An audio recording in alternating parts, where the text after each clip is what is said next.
मित्रों, आपने भगवान कल्कि के अवतार और कलयुग के अंत को लेकर तो बहुत सारे वीडियो देखे होंगे, लेकिन इन सब से हटकर आज मैं आपको एक ऐसी रहस्यमयी घटना के बारे में बताने जा रहा हूं, जिसके बारे में ना तो आपने मेरे चैनल पर और ना ही किसी दूसरे चैनल पर इस घटना के बारे में वर्णन सुना होगा। और यह एक ऐसी रहस्यमयी घटना है कि जिस दिन भी आपको यह घटना देखने को मिल जाए तो समझ लीजिए कि कलयुग का अंत हो गया।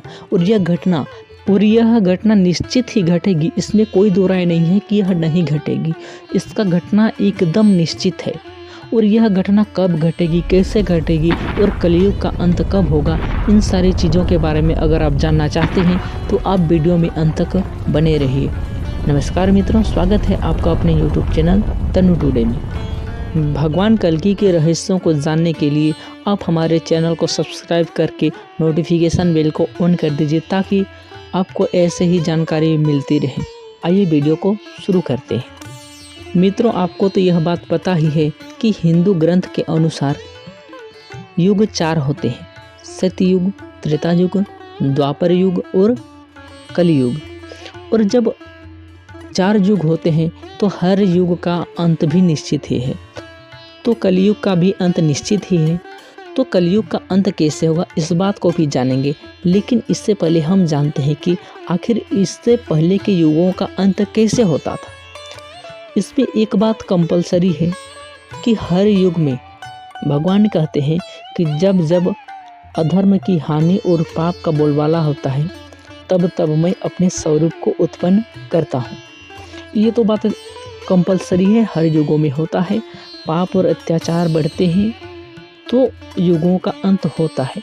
लेकिन एक चीज़ आपको गौर करने की बात है कि जैसे त्रेता युग का अंत हुआ, उसमें भी एक ही कारण था। द्वापर युग का अंत हुआ तो उसमें भी एक ही कारण था।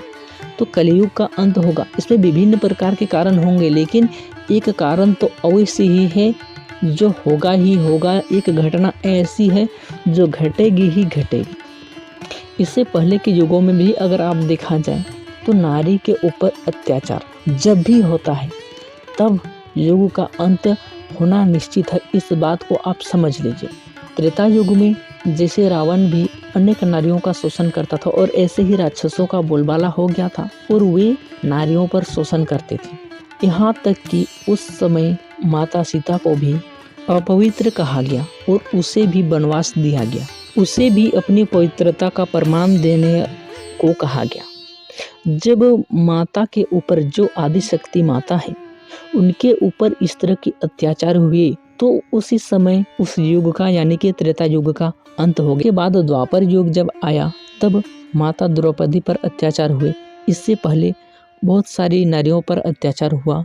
और यह बात तो आपको भी पता ही होगा कि किस प्रकार जरासंध ने बहुत सारी नारियों को कैद करके रखा था, जिसे श्री कृष्ण भगवान ने मुक्त किया। इसके बाद उन नारियों के ऊपर भी अत्याचार हुआ। इस बात को भी आप जानते हैं, माता द्रौपदी पर अत्याचार हुआ। और इसी के साथ ही उनके चले जाने के बाद ही द्वापर युग का भी अंत हो गया। तो आपको क्या नहीं लगता कि कलयुग में भी एक ऐसी महान नारी होंगी जिस पर अत्याचार होंगे। हालांकि आज हर नारियों पर अत्याचार हो रहे हैं। आप हर रोज देखते होंगे न्यूज में कि कितने सारे नारियों पर अत्याचार हो रहे हैं।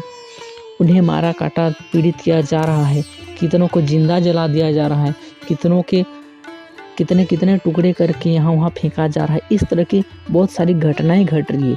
ये एक आध हो जाए तो अलग बात होती है, लेकिन आज इस कदर नारियों पर शोषण बढ़ रहा है, इतने अभी भ्रष्टाचार बढ़ रहे हैं।